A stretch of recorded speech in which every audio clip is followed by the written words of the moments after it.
Ganito pag naka-off yung solar light, ganito naman kapag naka-on. Sa unang tingin, hindi siya halata na maliwanag. Pero pag tinurn off natin, makikita nyo kung gaano kaliwanag talaga yung abot niya. Subukan natin i-turn off ulit. Gamitin natin yung kasamang remote para ma-turn off yung solar. Yan, off. Halos wala kayong makita kasi sobrang dilim talaga dito sa amin.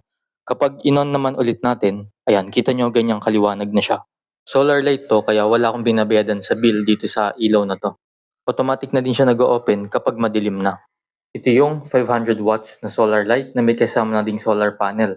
Mahaba na din yung wire na kasama niya kaya pwedeng yung ilaw ay sa loob ng bahay tapos yung solar panel ay sa labas ng bahay. Pwede sa bubong. Ito naman yung remote, dito mo ito-turn on o ito-turn off yung solar light. Pwede mo ding i-adjust yung ilaw gamit itong plus or minus. Pwede ding half or full yung brightness. Pwede ding i-auto para kusang mag-o-open kapag madilim na. Kaya kung gusto nyo lumiwanag dyan sa paligid nyo nang walang ginagastos sa kuryente, ito na, mag-invest na kayo sa solar light.